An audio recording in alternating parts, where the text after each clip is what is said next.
Alors, je veux préciser tout d'abord que je ne suis pas coach. Je ne sais pas de l'être, c'est pas un nouveau combo que je vais ajouter. Je pense que ce direct là, je devais le faire depuis. Il s'est passé des événements hier qui m'ont vraiment mis dans tous mes états. Je me suis dit, bon, ça suffit, je ne veux pas. Peu importe ce que je dois apporter, peu importe ce que je dois dire, que ça peut apporter juste un truc. Et on a essayé d'intervenir. Franchement, je tiens par ce direct à féliciter mes voisins. Je leur ai dit merci, mais je pense qu'ils ont été vraiment prompts et formidables parce que ils se sont mis à crier, les hommes sont descendus, taper la porte, insister. Ils ont même tenté de casser la porte s'ils n'ouvraient pas et surtout s'ils n'arrêtaient pas. Et tout le monde a intervenu, on s'est tous mis vraiment d'une seule voix à arrêter ce qui se faisait. Avant même de contacter la police, nous on a pu arrêter au moins la violence qui se faisait. Et franchement, c'était à saluer, c'était vraiment à saluer. Bref, j'ai eu la police, et c'est moi qui ai appelé la police et tout ça, le concerné, le bourreau en question, je lui ai dit que j'allais pas le laisser, j'allais appeler la police, qu'il ne se donne pas, qu'un jour si ça reprend, la police vient directement. On est là, on verra. En tout cas, je ne sais pas si c'est un bonheur ou un malheur pour lui que je sois sa voisine, mais je ne me lâcherai pas. Donc voilà, la police est au courant de la situation. Ils m'ont même contacté plusieurs fois, cherché à avoir des nouvelles. La situation est sous contrôle. Et franchement, je tiens à dire merci aussi à nos policiers qui font beaucoup d'efforts. Ils font beaucoup d'efforts. C'est vrai qu'on attend encore beaucoup d'eux, mais déjà pour la fête d'hier qu'on voyait à ce résultat d'aujourd'hui, non. Les choses ont quand même changé et quand c'est le cas, il faut le dire. Bon, pour revenir à notre sujet c'est les violences. Les violences faites aux femmes, la violence conjugale.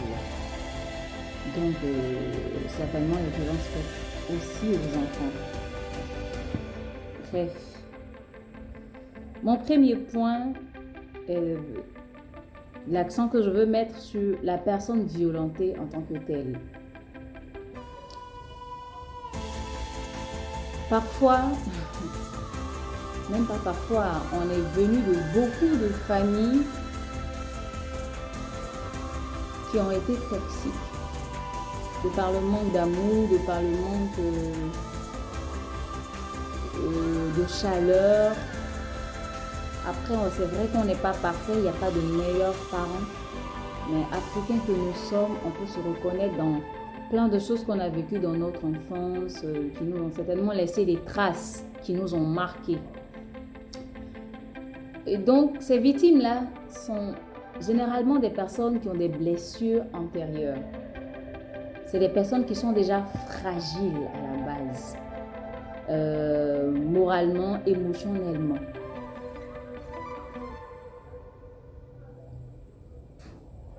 Mon deuxième point est surtout le jugement qu'on fait à ces personnes-là.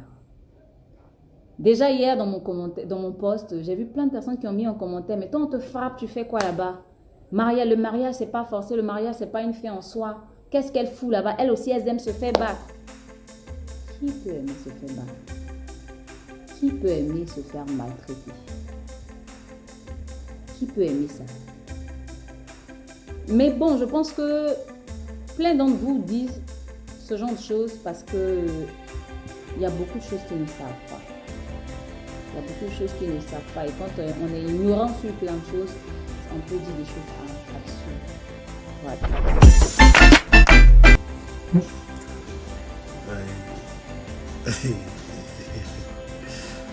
Excusez-moi, c'était coupé là. Mon cheveu c'est venu comme là. Tellement monsieur chaud là, mon cheveu était venu glissé. Aïe, clonora là, on va comparer avec clonora là, c'est comment là, c'est arrivé.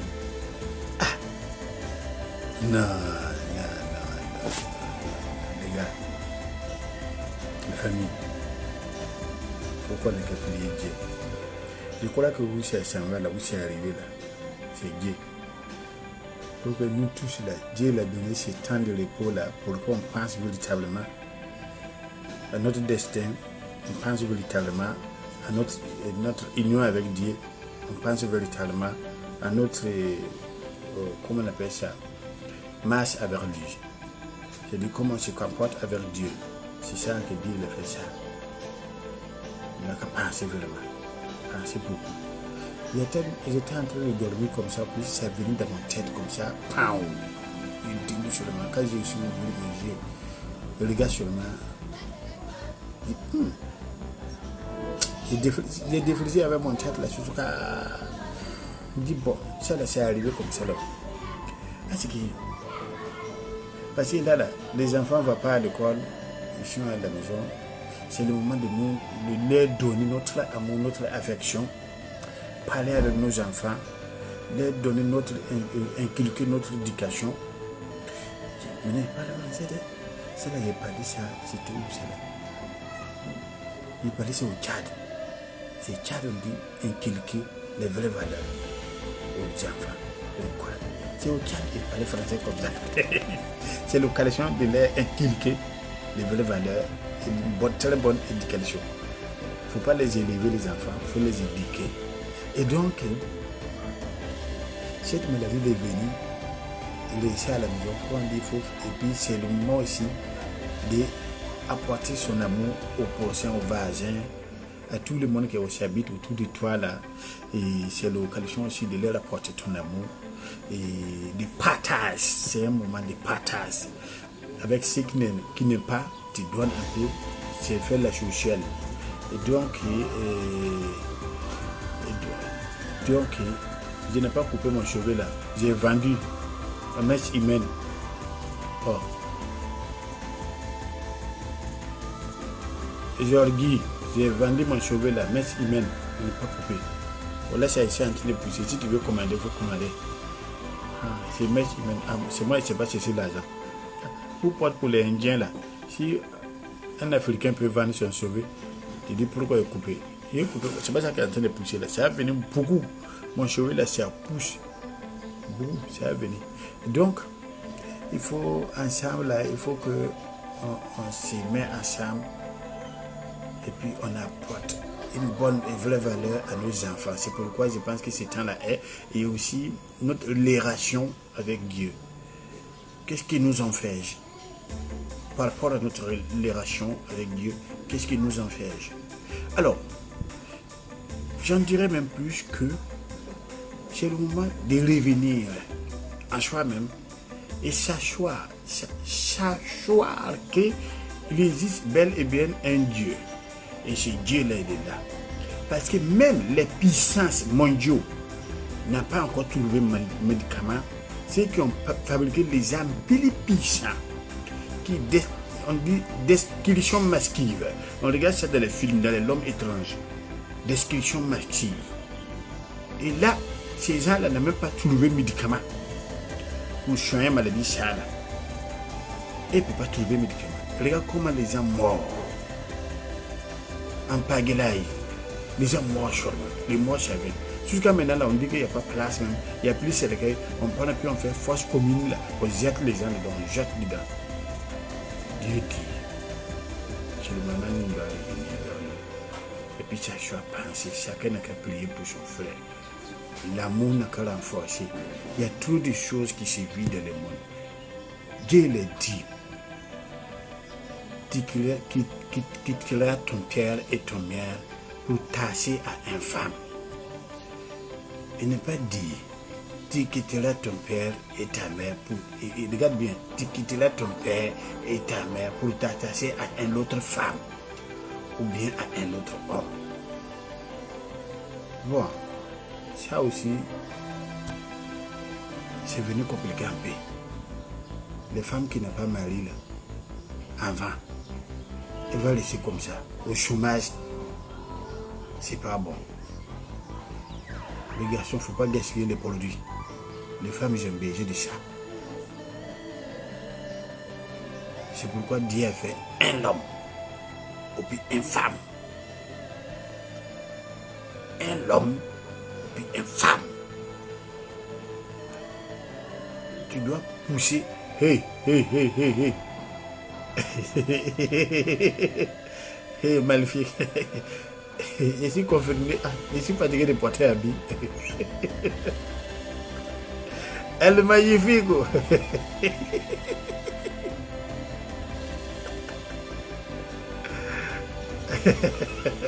Il dit la tama est-ce que c'est magnifique. Voilà, c'est comme ça. C'est comme ça, on est des frères. Entre nous, on est des frères. Et coucou particulier aussi à Magnifique. Elle est magnifique. Depuis son caserne de confinement, il est confirmé au télémaman lui aussi. Je pense à tous les humoristes d'Afrique, parce qu'il s'agit de nous, d'Afrique. Et donc, je pense que c'est maintenant, il faut revenir dans nous-mêmes. Et puis, c'est dire quoi? Mais pourquoi ces phénomènes-là arrivent et personne, même pas les gens qui ont fait des grandes écoles, ne peuvent même pas trouver les solutions et ça laisse les gens mourir comme ça. Je ne pense pas que c'est fait exprès. C'est vrai qu'au départ, les gens ont murmuré non, c'est un problème de business. Là. Bon, ce n'est plus un problème de business. Tu as fait business ce soir, les gens vont mourir comme ça. Il faut faire attention. Parce qu'après, là, tu vas rendre compte. Nul n'a le monopole sur la vie de quelqu'un. Donc, Sambiga, moi, je dis, c'est le moment de rentrer dans notre maison, dans le secret, demander pardon à Dieu. Demander pardon à Dieu. Et regardez aussi ce qui est en train de passer avec nos frères africains,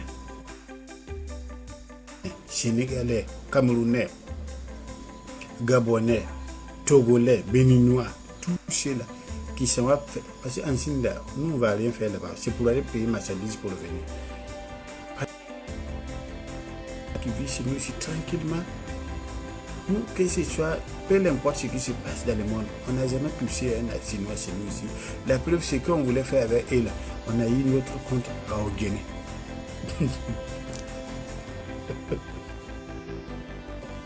Qui a touché les Ogenka là. Nous, les laisser tranquille. Mais, regarde, monsieur le gouvernement, l'ambassadeur, tout cela, l'Union africaine. Votre union là, c'est comment? C'est faible ou bien c'est fort?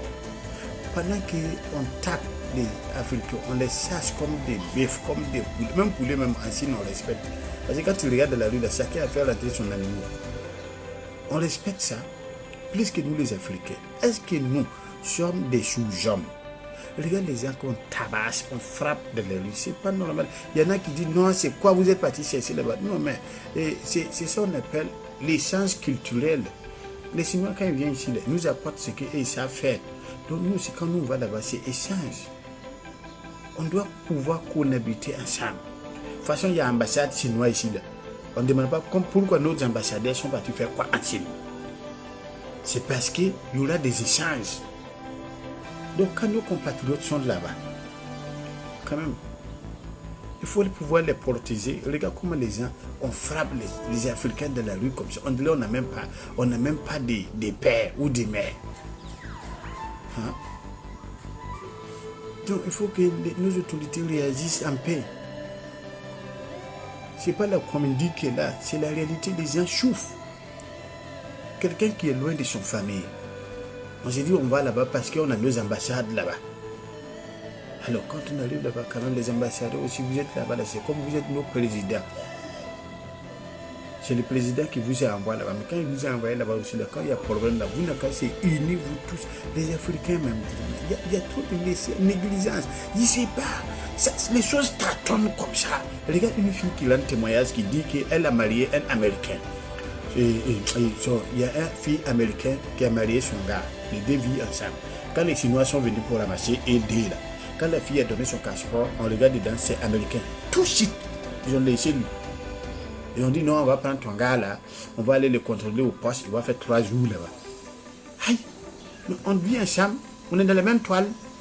Si j'ai malade là, c'est que lui aussi, mon femme aussi est malade. Comment vous pouvez me prendre pour le laisser là-bas? Parce que simplement il est africain. On a trop faim. On n'a pas faim. On n'a pas fait. Aujourd'hui, les Thaïlandais, ils vendent riz. Ils font riz, ils cultivent le riz. C'est partout en Afrique, on mange ça. Donc pourquoi nous ne pouvons pas faire ça? On a trop de terres. Pourquoi on ne peut pas exporter pour nous? Banane, ça pousse ici, ils viennent prendre. Et puis, nos marchandises qu'on envoie là, on dit on n'a qu'à trier. Il ne faut pas envoyer même mauvais dedans pour envoyer. Donc maintenant, les esclaves que nous en sommes, on trie maintenant tout ce qui est bon là. On les envoie ça là-bas. Les mauvais là, ça se trouve sur nos marchés. Nous allons manger ça. Ah. L'esclavage là, c'est pas encore fini là. Je me présente d'abord, je suis Tiesco le Sultan, le rebelle, le prince de Poi, le nouveau big boss du showbiz ivoirien, le président de tous les artistes ivoiriens. En moi-même, ma personne, j'incarne aujourd'hui la voix de tous les artistes pour dire tout simplement que nous n'avons aucun problème avec Ténor. Ça, c'est d'abord un. On n'est pas jaloux de Ténor. Ténor, c'est un artiste qu'on aime bien en Côte d'Ivoire. Moi, particulièrement, je l'aime bien.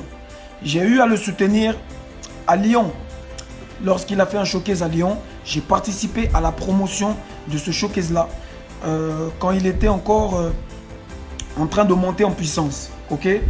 Donc, c'est pour dire que ça soit la Chine, que ce soit les légionnaires, que ce soit les rebelles, que ce soit tous les fans de la musique ivoirienne, nous n'avons pas de problème avec l'artiste camerounais Ténor. Il faut savoir que la Côte d'Ivoire est un pays où tout le monde a sa chance. La Côte d'Ivoire fait partie des plaques tournantes de la musique africaine. Nous jouons toutes les musiques africaines, européennes et même américaines. Nous aimons tous les artistes africains. Nos télévisions, j'ai une très forte pensée pour Ivoire TV Musique qui joue de la musique camerounaise. Des chaînes comme Trace TV, RTI et j'en passe. Nous faisons la promotion de toutes les musiques africaines, sans oublier bien sûr à l'artiste Ténor. Donc Ténor, moi, je n'ai pas de problème avec lui. Mais aujourd'hui, en tant qu'être humain, en tant qu'artiste et en tant que grand frère de Ténor et en tant que big boss du showbiz ivoirien, je reproche à Ténor d'avoir cédé, entre guillemets, d'avoir cédé entre parenthèses à participer à une chanson comme ça. Ok? Quand je dis comme ça, dans ces conditions-là, parce que toutes les conditions, pour ma part, n'étaient pas remplies pour accepter. Parce qu'il faut savoir que quand tu travailles avec une maison de disques ou un label, tu n'es pas un esclave. Tu es quand même un être humain qui a son droit de réponse, qui a son droit et son regard sur les choses. Ok? Et Ténor aujourd'hui a accepté de faire cette chanson, a accepté de faire ce remix-là, sachant tout d'abord que l'artiste DJ Arafat est une légende ivoirienne et africaine. Il a énormément de fans, il a énormément de gens qui l'aiment et l'artiste était très productif, avait énormément de sons qui ne sont même pas encore sortis, dont ce son-là en question pétait les plombs. Donc toi Ténor, quand ta maison de disques Universal te propose de reprendre les paroles de la chanson d'un artiste qui n'est plus de ce monde, te propose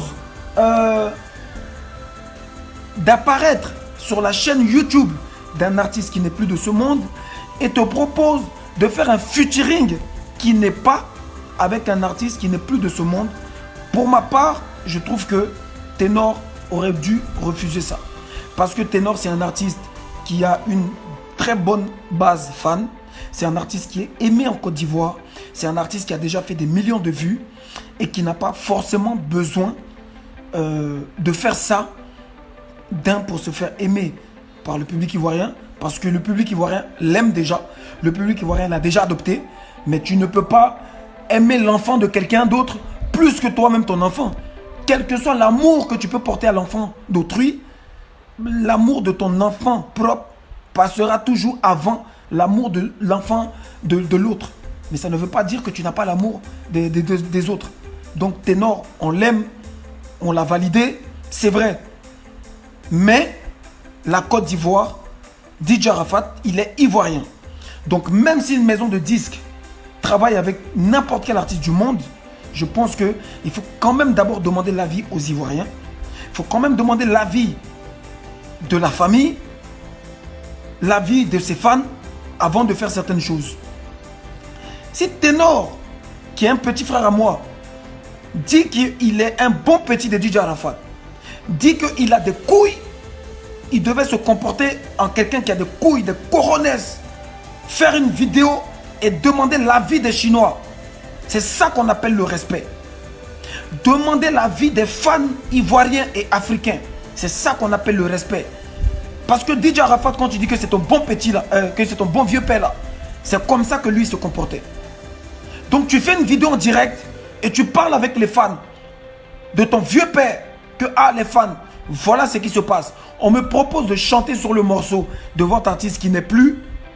Le son n'est pas encore sorti, mais on me propose de chanter dessus pour vous faire plaisir. En hommage, et les droits de cette chanson-là sera reversé à la famille de votre artiste. Est-ce que vous êtes d'accord?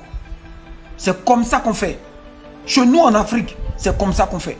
Quand tu veux essuyer, quand tu veux enlever ta main dans les problèmes là, c'est comme ça qu'on fait. Parce que les fans de DJ Arafat là, ce ne sont pas des moutons. Les Ivoiriens en général, ce ne sont pas des moutons. Et le showbiz ivoirien en tant que le président que je représente, ne sont pas des moutons. Donc toi Ténor, la prochaine fois que tu te laisses embarquer dans des magouilles de Universal Africa, prends d'abord l'avis des Ivoiriens. C'est très important. Prends l'avis de la famille. C'est très important.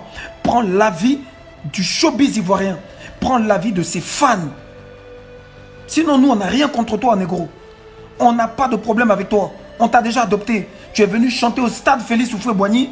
On était contents. Et moi-même, j'étais là, ce jour-là. Et tu as montré que tu étais prêt pour notre artiste. Mais ça ne te donne pas tous les droits de faire ce que tu veux comme tu veux. Parce qu'on ne pourra jamais t'aimer comme on a aimé DJ Arafat. On ne pourra jamais aimer Tiesco le Sultan comme on a aimé DJ Arafat. On ne pourra jamais aimer Serge Beno comme on a aimé DJ Arafat. Et ainsi de suite, etc. On ne pourra jamais aimer, comment il s'appelle, VG Dream comme on a aimé DJ Arafat. Chacun a l'amour propre de l'artiste. DJ Arafat, il a travaillé dur pour être ce qu'il a été. Il est parti.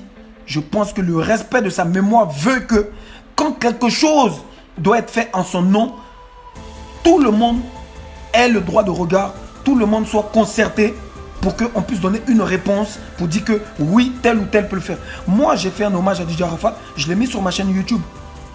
Si ce son-là faisait des millions de vues, j'aurais pu reverser des droits à sa famille. J'ai fait le remix de son son « Ça va aller, oh, oh, oh ».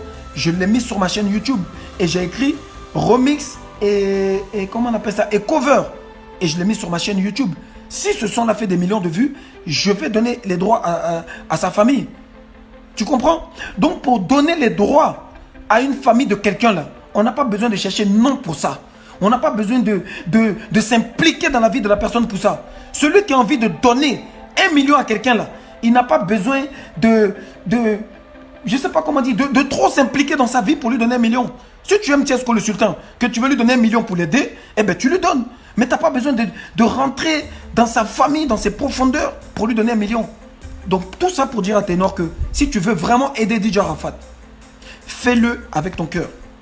Fais-le, fais des chansons en son hommage, fais des chansons en son nom, en son honneur, fais des remixes de son morceau, mets-le sur ta chaîne YouTube quand tu as 1 million de vues, en partenariat bien sûr avec sa famille ou sa maison de disques. Bon, de toute façon, il n'a plus de maison de disques parce qu'il n'est plus. Mais en partenariat au moins avec sa famille, avec sa mère et ses enfants, pour leur expliquer que le son remix que je suis en train de faire, les droits, je vais les prendre sur YouTube parce que nous tous, on a une chaîne YouTube et on sait comment calculer exactement quels sons qui a été productifs, quels sons qui payent et prendre les droits de cette chanson-là et donner à quelqu'un. Vous comprenez? Donc voilà ce que moi, Tiesco, je reproche à l'artiste Ténor. Sachez une fois de plus que moi, je suis un artiste qui est beaucoup soutenu par les Camerounais. Donc je n'ai aucun problème avec les Camerounais et je ne veux même pas avoir de problème avec les Camerounais parce que c'est des gens bien, c'est des gens que je respecte, c'est des gens qui aiment les artistes ivoiriens que nous sommes. Donc parler de Ténor ne veut pas dire qu'on parle du Cameroun. Il ne faut pas confondre les choses. Quand il y a la vérité à dire, il faut le dire. Ténor n'a pas respecté, pour ma part, la mémoire de son grand frère, qui est DJ Arafat, en acceptant de faire cette chanson qui porte le titre DJ Arafat. Cette chanson ne porte pas le nom Ténor.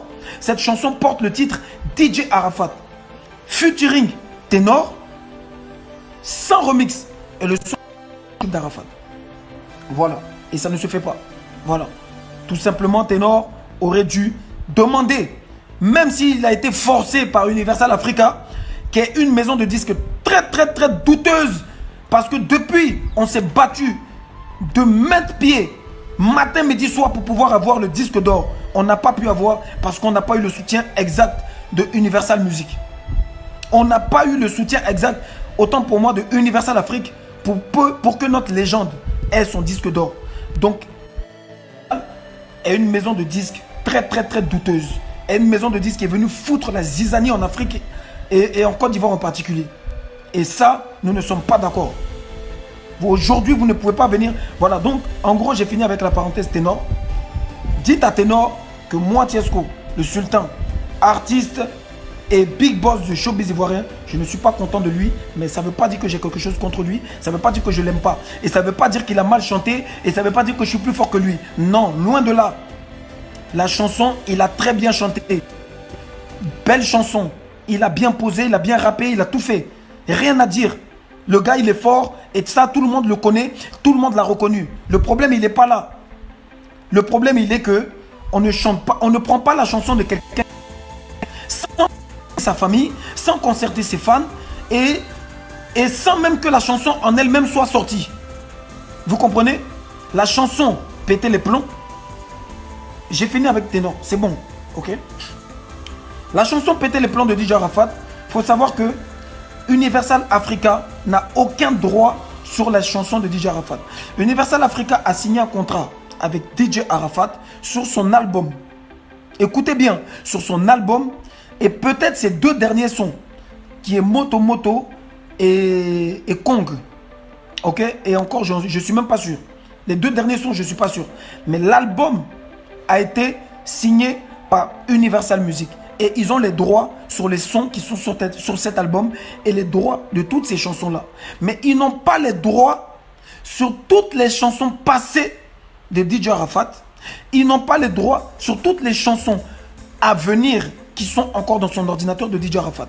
Donc si Universal Africa se comporte ainsi, c'est avec la complicité des fausses personnes comme son soi-disant chargé de communication de merde et des complices qui foutent la merde dans cette affaire.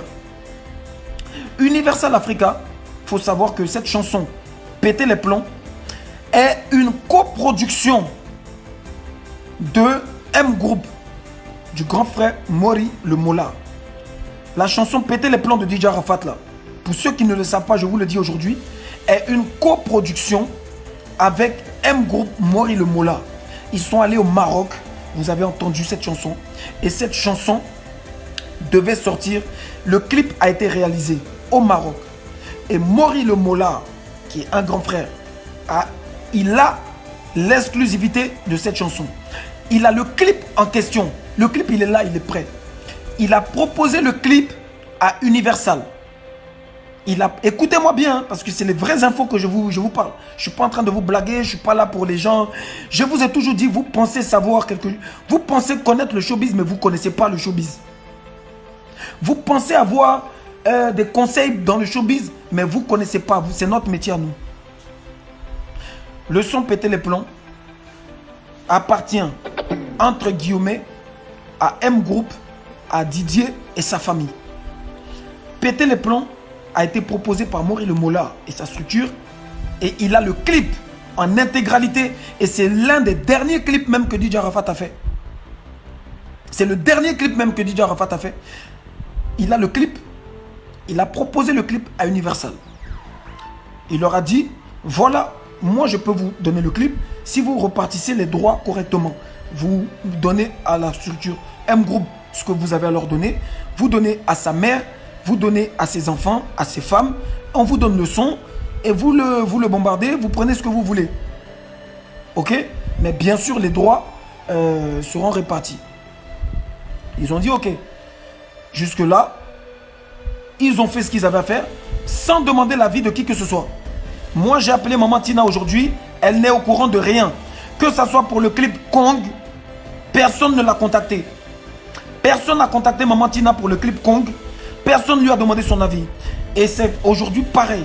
On prend le son de son fils qui est pété les plombs de DJ Arafat. Personne ne l'a appelé. Elle n'est au courant de rien du tout. J'avais rendez-vous avec elle aujourd'hui, mais malheureusement, j'étais tellement dans mes courses que je n'ai pas honoré mon rendez-vous. Donc, Maman Tina, je te présente mes excuses. On se verra demain. Et elle-même, peut-être qu'elle vous expliquera mieux ce que je suis en train de vous dire.